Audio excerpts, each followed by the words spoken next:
I want to start with a question for you, and so I want to hear your answer. So, did you know that gender equity in leadership is no longer a problem in our country? Did you know that? No? You didn't know that? Well, I am discouraged to tell you that someone told me that about 2 or 3 years ago. I applied for a job that I thought I wanted, and I wanted to be Dean of Diversity at a big university because I thought that would be a good way to take what I'm interested in. And in the interview, one of the women said, most of your work has been in gender equity, and gender equity is no longer a problem. So here I am using my very best interview technique, and I said, "You're wrong." Do you think I got the job? No, I didn't get the job. But I got a little aware of gender equity. I have a long history about this. In the 1960s, yes, 50 years ago, I went to medical school. And the first day I noticed that there were 8 women in my class, and the total class number was 85.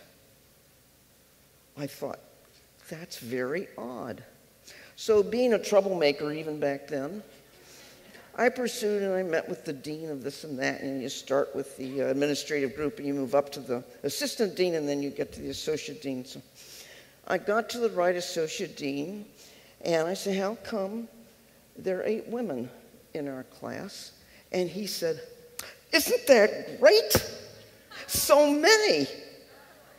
And the fact was, they had an endowment that they couldn't use unless 10% of each class was women. So we had 8 out of 85, not 9 out of 85, which would have been over 10%, of course. So that sort of started me on the path. Now, of course, it's very different. Now, half of medical students are women, which seems to me perfectly correct. And more than half of PhD students are women in the United States. So I can see where this interview group was coming from, in that if you're looking at who's getting into graduate programs at prestigious places, gender equity isn't as big a problem as, for example, getting people of color into some of those slots. But it's the next step that's the problem. The problem is the glass ceiling, if you will, right? The problem is getting into leadership positions from all this wonderful preparation and education that you've had. So I think that all of us have to do something about it, and I've been working on that for a long time. So flash forward now to the 1990s, and I'm a member of the American College of Rheumatology, which represents all the subspecialists in my particular field. And there are about 20,000 members. It's not a very big specialty. And I noticed, as did many of my friends, that every year all 4 officers were men, and yet 50% of the membership was women in the 1990s. We decided we'd do something about it, and I want to tell you, we did this experiment, and it really worked well. So let me tell you about it.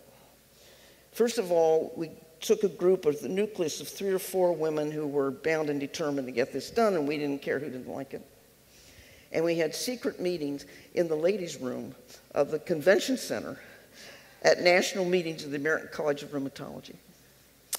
And we identified women who were very talented and were willing to do these jobs at the college, which at that time were all volunteer, not paid, so you had to add that on top of everything else that you're doing. And the word got out that that was happening, and the restrooms began to get more and more packed with women who wanted to be on the list of people who wanted to take a leadership position.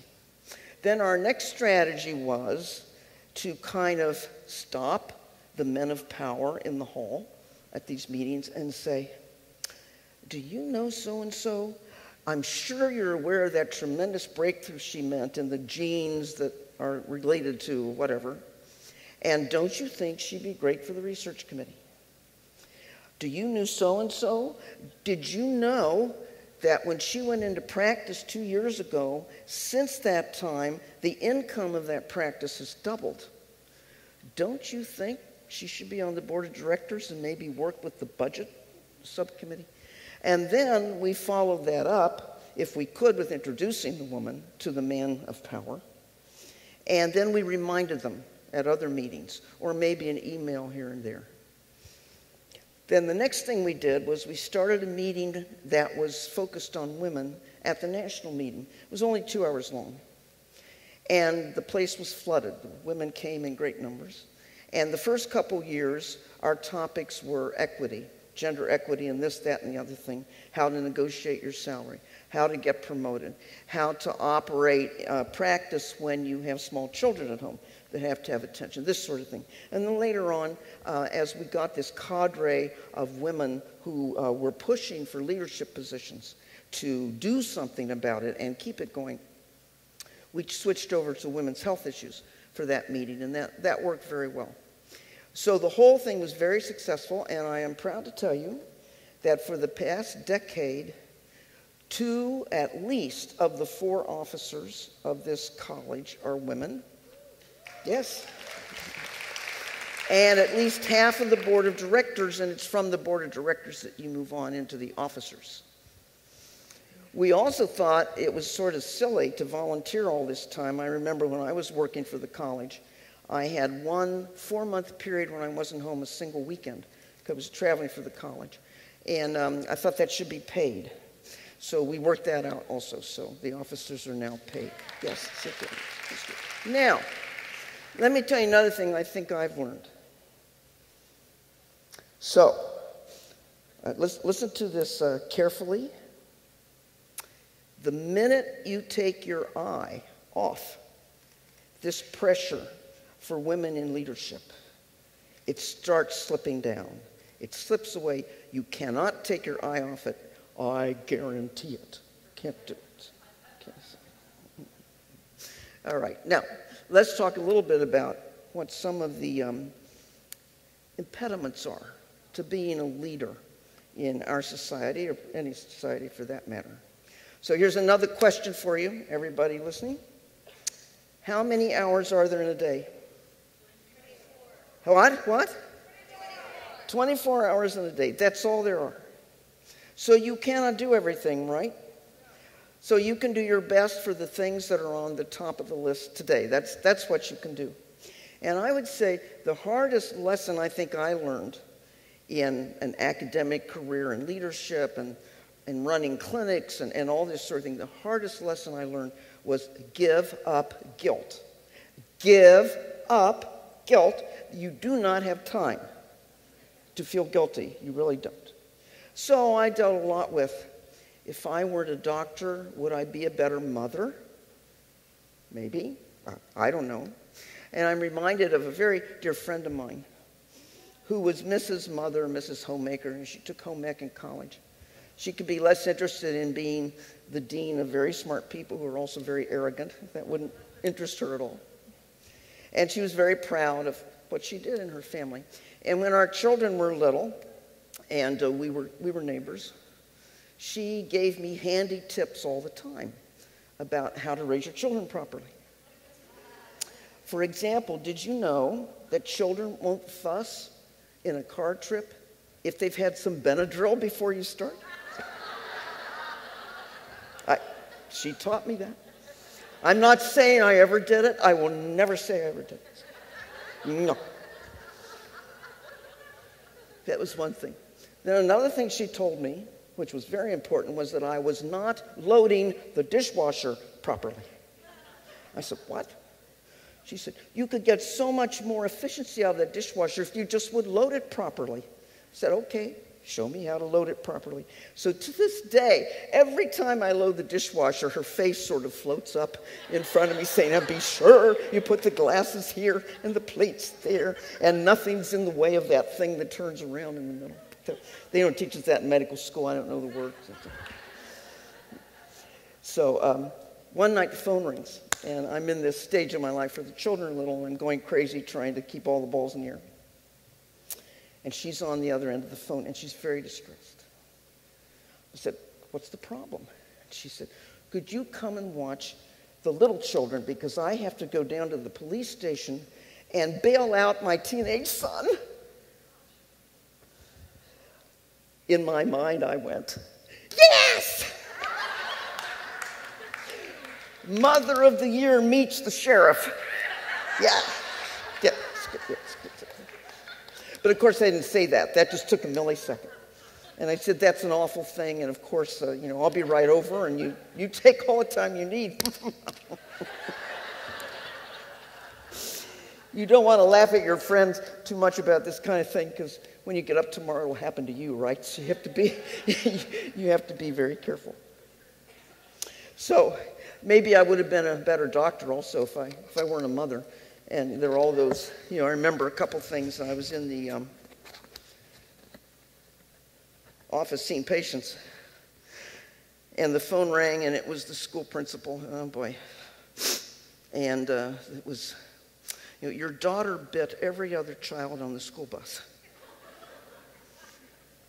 Come now." Well, that was the end of that clinic. And another time I was really behind. I was racing from room to room and apologizing all over the place. And my secretary said, "There's an emergency on the call, and I think you better take it." And I said, "Oh, just have the person come, we'll work him in, whatever." She said, No, it's not that kind of emergency." I went, "Oh, it's going to be the principal again." But it wasn't. It was, "This is the police." I said, "This is the police?" "Lady, come move your car. It's parked in the middle of the 405 and it's rush hour." I said, "Does it have any tires on it?" "Let me look." "No, lady, it doesn't have any tires on it. It's up on bricks." So this is what happens when you park in hospital parking lot. I've had 4 cars stolen. And in addition to that, 3 sound systems stolen, but they left the car behind, so those were lucky days. But I couldn't resist asking, "How do you propose I move it if it's up on bricks?" Couldn't resist. So actually, I had to cancel that clinic too. My poor patients, I don't know why they ever come to see me. And one of the things that we do when we get into this is that we have a lot of failures. And we've heard about that from other speakers today. And like everybody, I've had a lot of failures. And one of the most sad one is when somebody that you're giving medical care to dies. I mean, talk about failures. That's really big in there. And another one that turns out instead to be a blessing is when your experiment that you're doing in the laboratory fails. And it keeps failing, and that means that your wonderful and brilliant hypothesis that you spent months thinking about, and you wake up in the morning thinking, "What is this idea, and what does it mean?" And you think it's going to be the answer to some big problem in medicine. It means you're wrong. And it means your grants, which only last a couple of years, are based on a wrong idea, and as soon as your peers find that out, they're not going to give you another one. So you have to convert this into another wonderful idea that's the opposite of your first idea and figure out what's going on in the science. And that's a failure, but that is a real high. That's a wonderful thing. So I want to sum up a little bit and tell you what I think. Oh, I had one more story about failure. I don't know if any of you look at the LA Times, but last week there was the political cartoon showed Hillary falling off the glass cliff. So the glass cliff was forming the floor of the Oval Office. So I was thinking, wow, I thought, this is really pretty nasty to just predict this type of failure for anybody. But of course, it's always a possibility. So I think what we need to do is we need to be terribly aware of this gap in gender equity, and we have to do something about it. And there are at least two parts of doing something about it. And one is to help other people. And I think we're all still doing that. If somebody is looking for something better, I'm going to write the letter or send the email or pick up the phone and talk to whoever's in charge of that.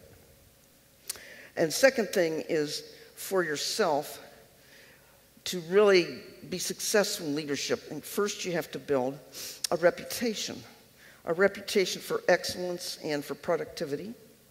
And frankly, I think it's okay to be nice. And I don't mean nice in some subservient way. I mean pleasant about things and reasonable to work with. I was in the process of firing a PhD that was working in my laboratory. And she came up to me and said, I'm not surprised because everybody knows you're hard to work for. I said, well, why am I hard to work for? She said, you expect people to think. So I didn't worry too much about her future in my laboratory. Yeah, that was it. So be someone that other people want. Look at opportunities when they come up. My experience has been that they sound wonderful in the advertisement and on the phone and talking to people at a meeting, and then you get there and look at it, and it's really not quite that good. And I remember vividly that I went to look at a job because there was a $10 million endowment. Now, if you just live on the interest of that means you have $500,000 a year to run your lab. And that's about, you can do some decent work at $500,000 a year. A little on the low side, but it's possible. And you don't have to generate it with writing grants. That's the best part. So I'm going to go look at this. I didn't have any interest in living in the place where it was, but that's okay. You can learn to like anywhere if you're doing what you love. And it turned out, I said, let's talk about this $10 million endowment. And they said, well, you know, actually, we did advertise that, but we don't have it yet. We have about 3 to 4 million of it. And we're planning to hire 5 people on this $10 million. So your piece will be $2 million once we get it all gathered. So I said, you know, I'll move my air ticket up so I can get back to Los Angeles sooner. So you don't miss an opportunity, but you look at it carefully before you do that. So we still have a lot of work to do. We've come a good long way, but so far to go. And my time is about finished. So it's really now up to you to pick up the baton and do something to move us into leadership. Thank you very much.